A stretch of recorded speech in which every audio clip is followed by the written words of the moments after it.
We're back with another ladder predictions, but this is the top 8 that I'll be giving in today's video for 2025 season. Before we get to this video, make sure you guys drop a like and subscribe if you're new to the channel and like this video. That would appreciate me a lot. But without further ado, let's get to my predictions. To start off in the top 8, I have got Brisbane Broncos.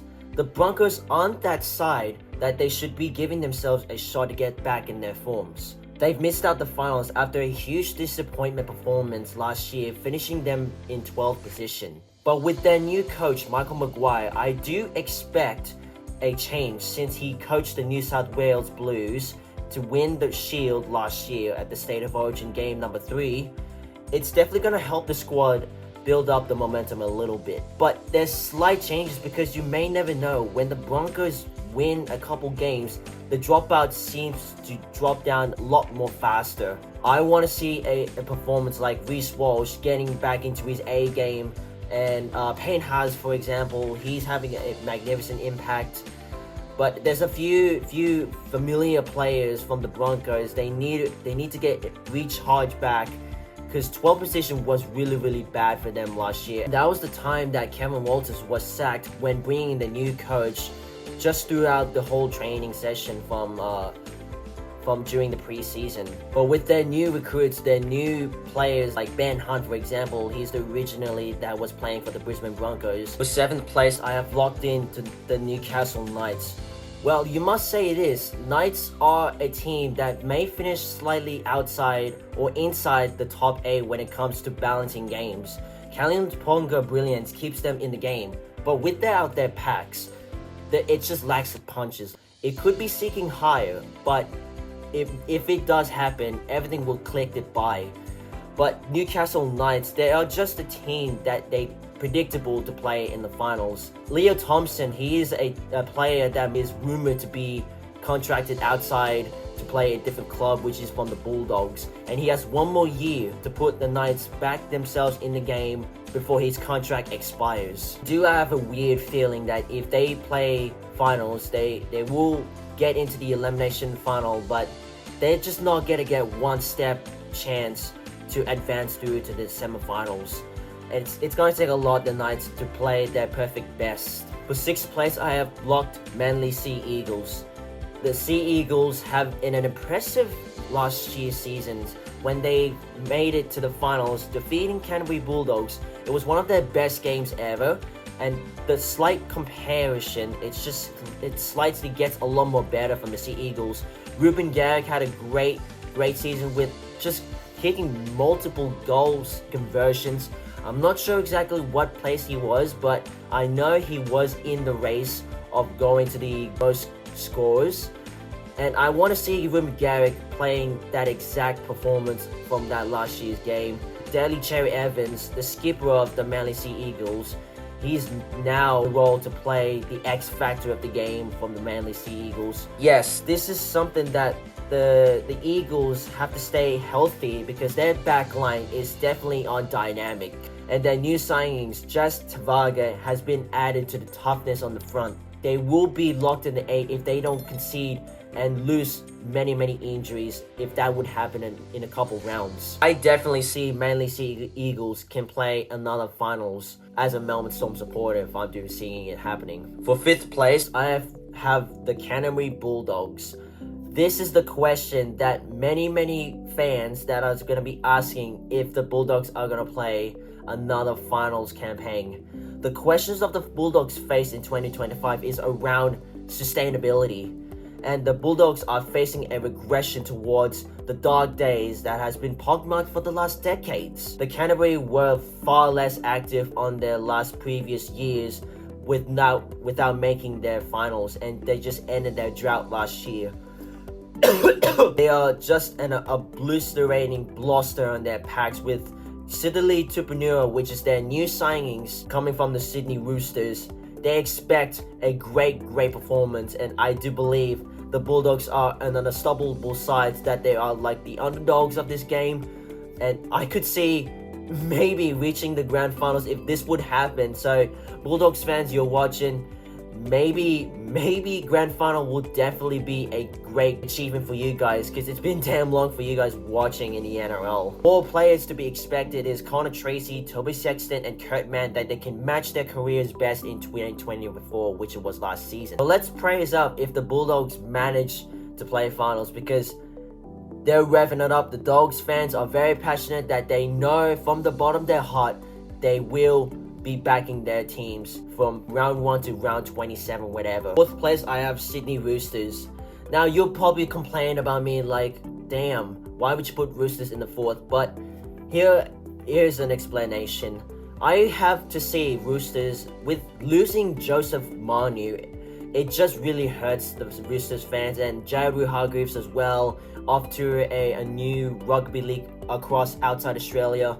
This is a crucial blow, losing a lot of players like I said, Joseph Manu earlier, and Jared Hargreaves is a big loss. But Trent Robertson's track record and young talent like Sam Walker is still keeping them competitive in the game. Maybe the Roosters might get a couple losses in the mid-round, but when it's like nearly end of the round, that's when the Roosters are going to finish off in the top 4, which I have locked them right here. Sam Walker is going to give another shot for the Roosters, and the young talent sides like Nat Butcher and Spencer Leniu, for example, their big forward packs, they need to build up. Third place, I have got Cronulla Sharks.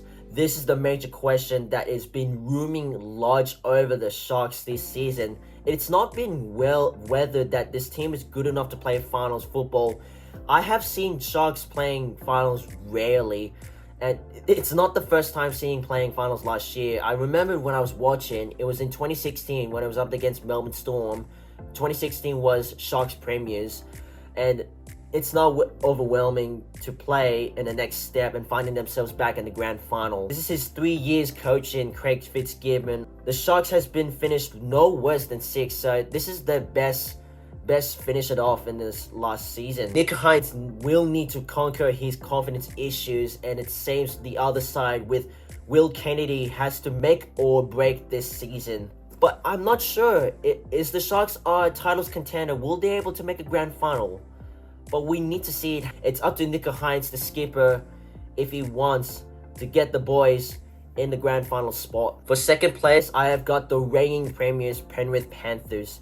They have shown so much remarkable. They have just been an unstoppable side, winning 4 premierships last 4 years. And mate, this has just been a team that no NRL teams has ever done in this years, and it's just been in a history. But they do lost their star players, Jerome Luai, James Fisher-Harris, and Sunya Turuva, which is definitely going to be a struggle too.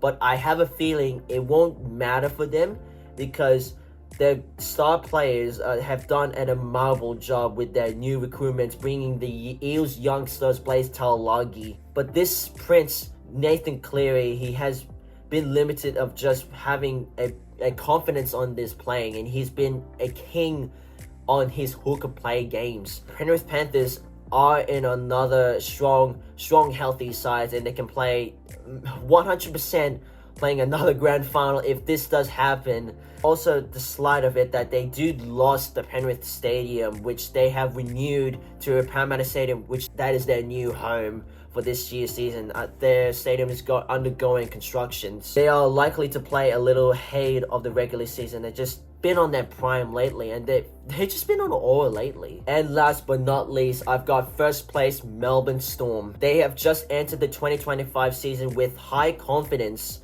and they could possibly the first team to end the Penrith Panthers' run of premiership success and bookend their historic dynasty.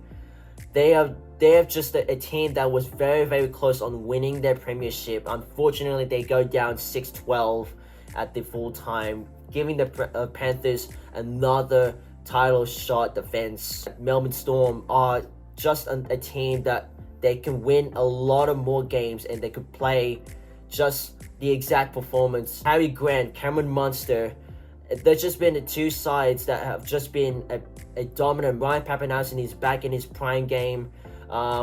Stefano Utuikamanu is another recruitment from Melbourne Storm, and I want to see him giving it a lot of crack on it. Suifar logo, many players familiar from Melbourne Storm that are just in a healthy shape. They could choke on a talent and blessed with their greatest coach ever in the NRL's history, Craig Bellamy. This is the Melbourne Storms that they are never say die team, and they just built to emerge one of the greatest sides in this competition, and this is the team that you need to be looking out for, Melbourne Storm. New South Wales selection players Tyron Wishart and Suifar Logo and Jack Howarth and Sean Bloor, they could possibly be like selected to the New South Wales team lineups for 2025 State of Origin. And I want to see Tyron Wishart play this playmaker what he did, and this young kid has got a lot of talent, and we're going to be seeing a lot more about him, Wishart. So that is my top 8 NRL ladder predictions for 2025. NRL is just around the corner. We are just getting started. Good luck to all teams who's going to be fighting for their premiership cups. May the best team wins. Thank you guys so much for watching for my predictions. If you guys love this video, be sure to drop that like and subscribe if you're new to the channel. And I'll catch you guys in more NRL content videos in the channel.